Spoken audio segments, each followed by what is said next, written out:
हे guys, नमस्कार and welcome back to earth politics now. यहाँ पर आप देख सकते हैं संयुक्त किसान मोर्चा ने सीधा डिमांड किया है कि पीयूष गोयल साहब को अब इस्तीफ़ा दे देना चाहिए। और उन्होंने साथ ही साथ मोदी जी से भी कहा है कि अगर उन्होंने इस डील पर जो इंडिया और यूएसए के बीच होने वाली है उस पर साइन किया तो पूरे देश भर में हम प्रोटेस्ट कर देंगे। नाउ देखिए, हम सब लोगों को पता है इंडिया और अमेरिका के बीच में अभी हाल ही में एक ट्रेड डील अनाउंस हुई है, जिसमें कि क्या हुआ है कि इंडिया पर जो अमेरिका 50% टैरिफ लगाता था ना, वो अब घटकर 18% हो जाएगा। और इसी के साथ साथ इंडिया जो अमेरिका पे टैरिफ लगाता था वो अब लगभग ना के बराबर, या आप कह सकते हो 0% हो जाएगा। तो इसी के कारण हमारे देश के जो किसान हैं ना, वो काफ़ी ज़्यादा नाराज़ हो गए, वो गुस्से में आ गए और वो इस तरह के बातें कह रहे हैं। तो आज हम इस वीडियो में समझेंगे कि क्या है ये पूरा सिनेरियो और फार्मर्स इंडिया के इस तरह से क्यों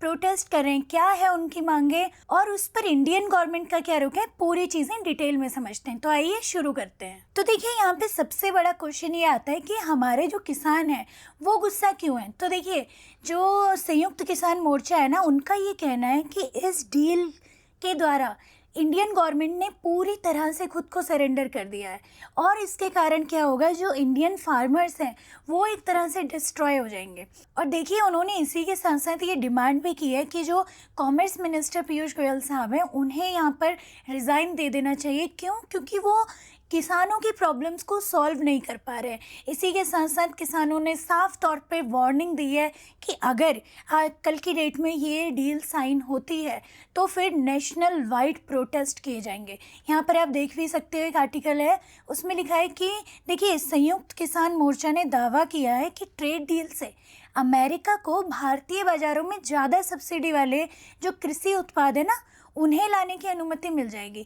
जिससे क्या होगा, जिससे जो इंडिया का कृषि क्षेत्र है वो पूरी तरह से बर्बाद हो जाएगा। अच्छा, यहाँ पे क्वेश्चन ये है कि इन सब चीज़ों पर इंडियन गवर्नमेंट का क्या कहना है। तो देखिए, इंडियन गवर्नमेंट के जो कॉमर्स मिनिस्टर हैं पीयूष गोयल साहब, उन्होंने यहाँ पे ये बोला है साफ तौर पे कि जो sensitive agriculture and dairy products हैं ना, उन्हें इस डील के दौरान पूरी तरह से सुरक्षित रखा गया है। और इसी के साथ साथ जैसे कि मक्का हो गई, गेहूँ हो गए, चावल हो गए, मिल्क प्रोडक्ट्स हो गए, चीज़, सोया वगैरह, इन सब पे कोई भी किसी भी तरह का टैरिफ रिलैक्सेशन नहीं दिया जाएगा अमेरिका को। और इसी के साथ साथ यहाँ पे देखिए आप, एग्रीकल्चर मिनिस्टर जो है हमारे शिवराज सिंह चौहान, उन्होंने भी बोला है कि farmers are our top priority, मतलब कि फार्मर्स को हमने टॉप प्रायोरिटी में रखा है। और इसी के साथ साथ पीएम मोदी भी हमेशा से कहते आए हैं कि India will not go down and farmers will not suffer. Government का कहना है कि इस डील में हमने डेयरी सेक्टर को, जैसे कि दूध, दही, घी वगैरह है ना, इनको पूरी तरह से प्रोटेक्टेड रखा गया है। इन्हें हम इंपोर्ट नहीं करेंगे अमेरिका से। और साथ ही साथ जैसे कि सोयाबीन, वीट, राइस, मक्का वगैरह हो गई, दालें हैं, फल हैं, ये सब भी पूरी तरह से प्रोटेक्टेड यानी कि सुरक्षित रखे गए हैं। बल्कि उनका तो ये कहना है कि इसके बजाय इंडिया से जो स्पाइसेस, टी, कॉफ़ी और फ्रूट्स वगैरह अमेरिका जाएंगी ना, उन पर अमेरिका 0 टैक्स लगाने वाला है यहाँ पे। नाउ सबसे बड़ा सवाल यहाँ पे ये आता है कि अगर इंडियन गवर्नमेंट जो जो कह रही है वो सब चीज़ें सही हैं, सच हैं, तो फिर एक्सपर्ट्स जो हैं वो इंडिया को लगातार वार्निंग क्यों दे रहे हैं। देखिए, जो एग्रीकल्चर एक्सपर्ट है ना, देवेंद्र शर्मा, उन्होंने कहा है कि काफ़ी सालों से अमेरिका ने इंडिया पर प्रेशर बनाया हुआ था, लेकिन इसके बावजूद इंडिया ने अपने एग्रीकल्चर मार्केट को अमेरिका के लिए नहीं खोला था, राइट। लेकिन अब इंडिया के जो फार्मर्स हैं वो एक तरह से अब प्रोटेक्टेड नहीं हैं। क्यों? क्योंकि अब ऐसा लग रहा है कि एक तरीके से दरवाजे खोल दिए गए हैं अमेरिका के लिए। क्योंकि देखिए, उन्होंने ये बात इसलिए बोली है क्योंकि जो अमेरिका के एग्रीकल्चर मिनिस्टर है ना, उन्होंने ये बड़ा दावा किया है कि the world's biggest market has opened. उनका ये कहना है कि पूरी दुनिया की जो सबसे बड़ी मार्केट है ना, इंडियन मार्केट, वो अब हमारे लिए खोल दी गई है। एंड इसके साथ उन्होंने ये भी बोला है कि this deal will increase money in American rural economy. इसका मतलब सीधा सा ये हो जाता है कि वो ये कहना चाह रहे हैं अमेरिका की जो रूरल इकोनॉमी है ना, उसे इस डील से बहुत ही ज़्यादा ग्रोथ मिलेगी। मतलब एक तरीके से आप कह सकते हो बूस्ट मिल जाएगा। तो आप खुद समझिए ना, यहाँ पर अमेरिका वाले सीधा सीधा ये कह रहे हैं कि हमारे जो कृषि क्षेत्र है उसे इस डील से बेनिफिट मिलने वाला है। तो फिर आप खुद बताइए इसका क्या मतलब है ना। यहाँ पे आपका सबसे बड़ा क्वेश्चन यही होगा कि आखिर अब होने वाला क्या है।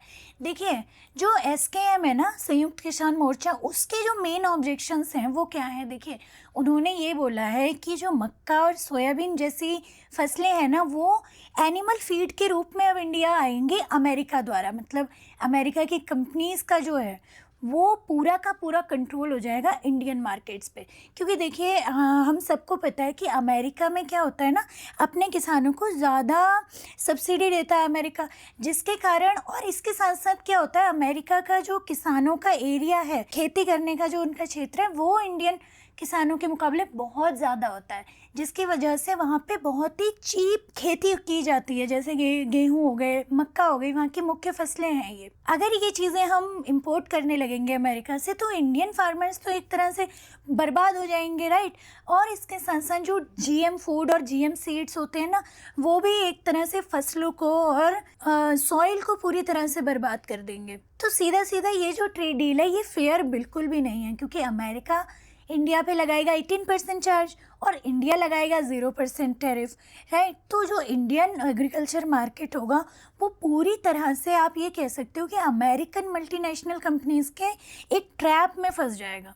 तो इसीलिए किसानों का कहना है कि अगर प्राइम मिनिस्टर मोदी ने यहाँ पे ये डील साइन करी, तो फिर नेशनल वाइड प्रोटेस्ट किए जाएंगे। मतलब कि पूरे देश भर में प्रोटेस्ट होंगे। इस वजह से कौन करेगा, ट्रेड यूनियन करेंगे, और उनके साथ साथ फार्मर्स भी इसे ज्वाइन करेंगे। कब? 12 फरवरी को। तो देखिए, अगर हम इस पूरे इशू का कंक्लूज़न करें ना, तो यही समझ में आता है एट द एंड कि अगर ये सारी डील हो जाती है इस तरह से, और ये सारी चीज़ें हम अमेरिका से इंपोर्ट करने लगते हैं, तो फिर इंडियन इकोनॉमी को हाई लेवल पे नुकसान पहुंचने वाला है, और यहाँ पे साथ ही साथ किसानों को भी हाई लेवल पे नुकसान होगा। तो इस पूरे इशू पे आपका क्या कहना है, आप प्लीज़ कमेंट सेक्शन में बताइए। अगर आपको ये वीडियो पसंद आता है तो इसे लाइक कीजिए, चैनल पर न्यू है तो सब्सक्राइब कीजिए। मिलते हैं नेक्स्ट वीडियो में, तब तक के लिए नमस्कार। जय हिंद, जय भारत।